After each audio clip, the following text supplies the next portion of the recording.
Good morning, good afternoon, and good evening, ano man ang kalagayan mo sa oras na ito. Bago ko ipagpatuloy ang aking presentation, ay magpapakilala lang muna ako. Ako si Frelyn Diaz from Quezon City, isang marketing and business consultant. At the same time, 27 years employed sa isang private company sa isang pawn shop. So kung trabaho ang pag-uusapan, ay meron tayong magandang trabaho, pero ang rat race ng pagiging empleyada, ang sahod, minsan sakto, minsan zero. Kaya kung isa ka mang OFW, empleyado, negosyante, housewife, tambay or estudyante, ay wala po tayong tatanggalin dyan, bagkus pwede po natin itong dagdagan. Ang presentation ito ay tumutulong kung ikaw ay pagod na sa trabaho, gusto ng time freedom, gusto nang mag-quit sa day job, gusto nang makasama ang pamilya sa ating mga OFW, at gusto nang magnegosyo pero hindi alam kung anong negosyo ang pwedeng simulan. Pakinggan mo lang ang aking ipipresent at baka isa na ito sa makatulong sa iyo. Pag-uusapan natin ngayon kung ano ba ang best business today.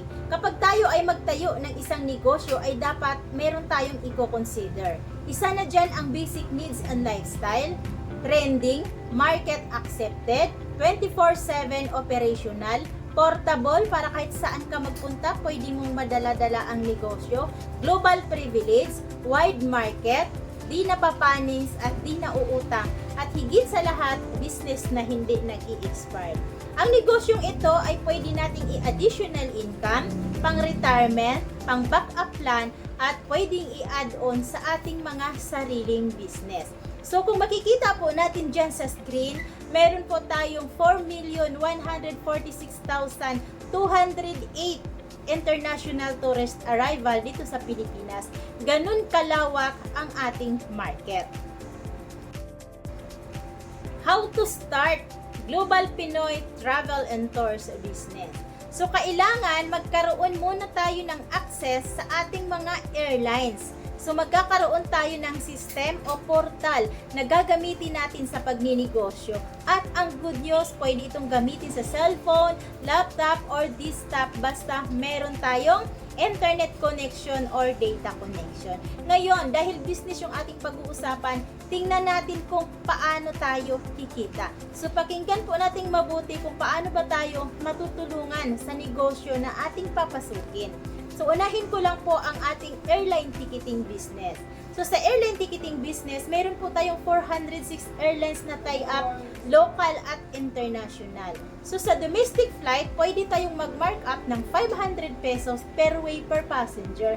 Halimbawa, may magpabook po sa atin 10 katao at isagad natin ang markup na 500 pesos. Kikita tayo ng 5,000 pesos.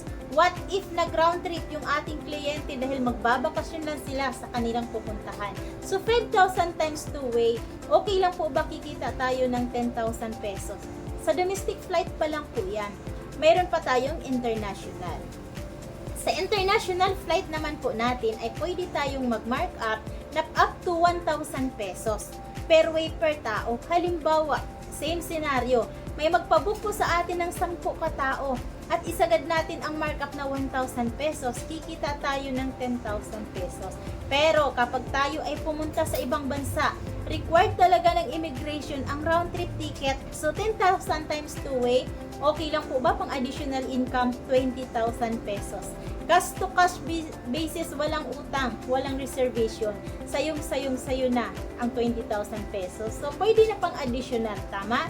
So, ito po yung ating mga proof of domestic booking transaction. Meron po talaga tayong ticket na ibibigay sa ating kliyente. Nakapag-book po ako ng 23 packs, isinagad ko po ang 500 pesos. Okay lang po ba kumita ako ng 11,500?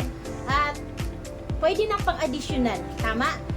So, meron pa tayong travel and tours business. So, sa travel and tours natin, sa domestic, pwede tayong kumita ng 500 pesos per person.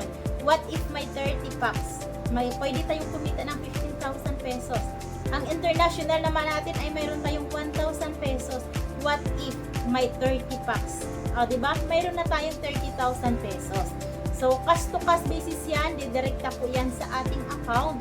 So, pwede tayong mag-book ng travel and tours, local at international. ganun kaganda ang ating business. At ang good news, meron pa po tayong additional na e-services. So, pwede po tayong makapag-load sa lahat ng network dahil meron tayong e-loading business. Makakapag-load tayo sa Globe, Smart Sun, at lahat ng network dito sa Pilipinas. At kung meron naman tayong kakilala sa UAE, Singapore, Hong Kong, Qatar, ay pwede rin po tayong makapag-load sa mga telecom company nila doon. At next po, yung ating remittance business. Tie-up natin ang Cebuana Lulier, Western Union, eCash padala, at tie-up na rin natin ang GCash. At yung mga bank company dito sa Pilipinas ay pwede na rin po natin yang i-transact. At sa atin naman pong international remittance, nandyan yung MoneyGram, iRemit, at saka Transfast. Pwede po tayong mag-cash in at mag-cash out. So, sino-sino bang gumagamit ng mga remittance? Dati, ang mga pawn shop, di ba, naka-pure sanda lang, pero ngayon, may mga remittance na ito.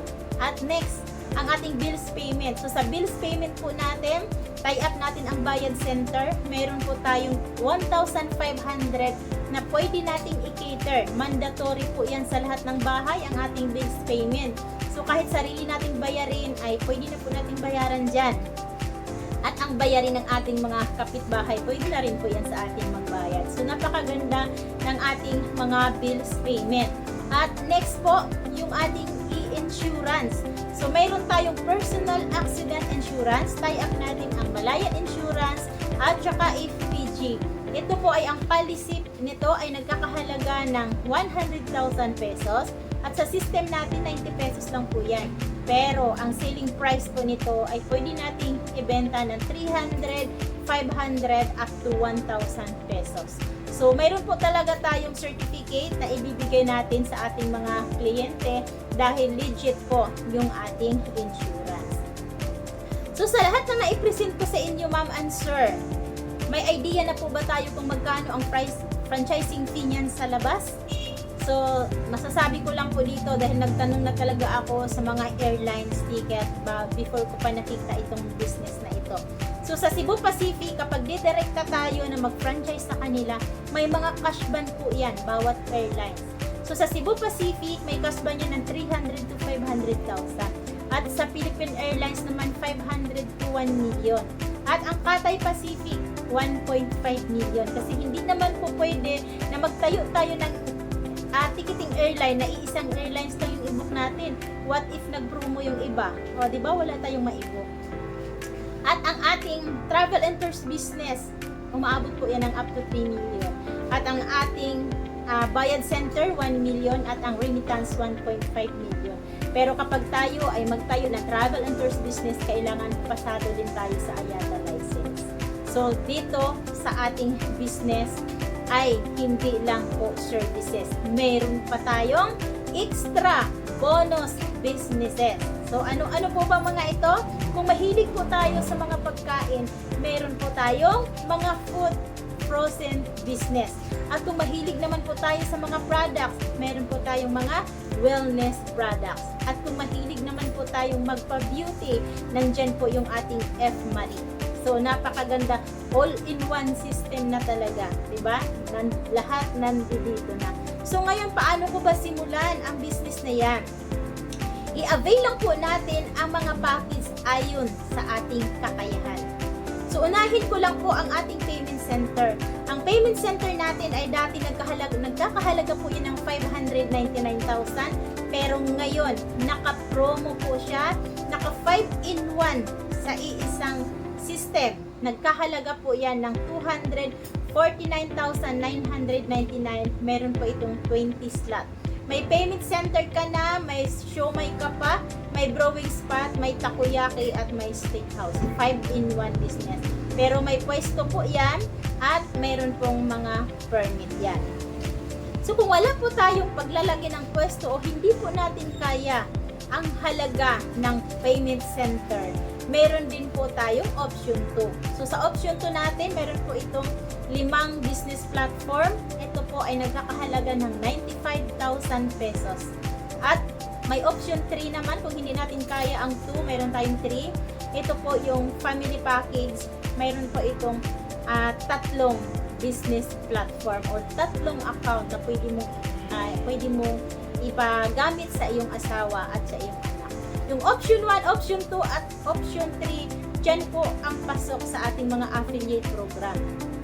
Yan po ang business na napapasukan or nagkakaroon ng benefits. Dyan po yung travel incentive, cash incentive, at mga cashback and rebates. So, mayroon po yan sa 1, 2, and 3. Pero, kung hindi naman po natin kaya ang package na yan, mayroon po tayong good news. So, ito po ay naka-limited offer lang po.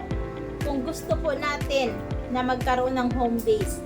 All-in-one services na rin po ito. Meron tayong ticketing, travel and tours, e-services, bills payment, remittance, loading, insurance, and more.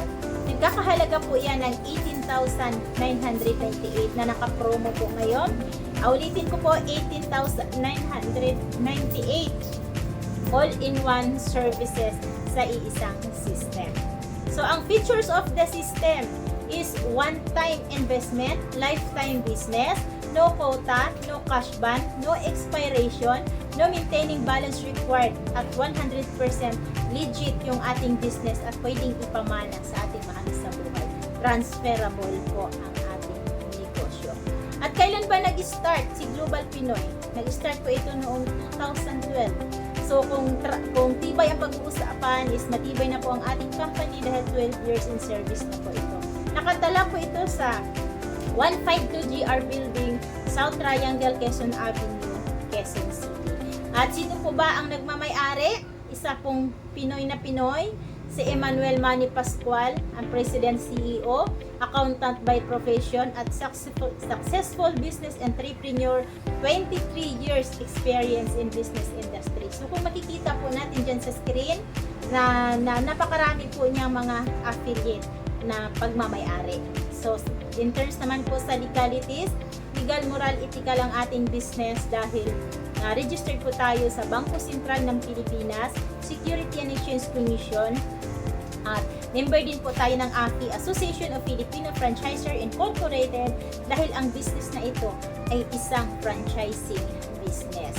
At ito po, accredited din tayo sa prestigious organization. Nandyan po yung Department of Tourism, IATA, PELTUA, PTAA at QCTAA dahil kapag tayo ay nagtayo ng travel and tours business, dapat mayroon po tayo sa mga yan. So, eto po ang ating mga awards. Nabibigyan po tayo ng mga awards from airlines dahil nagtatap po tayo sa mga booking. So, ang Office of Branches po natin ay nasa Quezon City, Cebu, Davao, Butuan, General Santos City, Dubai, Hong Kong. So, hindi lang po talaga siya kasya dyan sa screen. At eto po, magkakaroon tayo ng residual income from products and services. So, sa simula, pwede po tayong magsimula sa maliit na halaga, pero darating ang time na gusto po natin i-expand ang ating business. Pwede po tayong magkaroon ng mga branches, local at international. Luzon, Visayas, Mindanao, even UAE, Singapore, Hong Kong, Qatar, US, basta may tao. Kaya yan naabutin ng ating negosyo. So, kapag soon, ayan, hindi na po natin kailangan magpalabas ng malaking kapital, pero pwede kang magkaroon ng multiple branches. So, bago po ako magtatapos, meron na po akong iwan. If you always do what you've always done, you'll always get what you've always got. So, kung ano daw po yung ating ginagawa, yun lang din po yung ating nakukuha. Kaya, kung mayroon po tayong gawing bago, mayroon din po talagang magbabago. Bakit decide now? Dahil sa business na ito, ay pwede tayong magkaroon ng chance at choice para magkaroon ng changes ang ating future. So, kung sino man po yung nagbigay sa inyo na video na ito, or kung gusto nyo pong magtanong kung paano simulan, mag-message lang po kayo, direct message me, at balikan nyo rin po yung nag-send ng video sa inyo. At nandyan po yung aking contact number at ang aking FB account. Pwede po kayong mag-direct message sa akin. So, thank you very much sa panunood at pakikinig ng aking presentation. God bless everyone.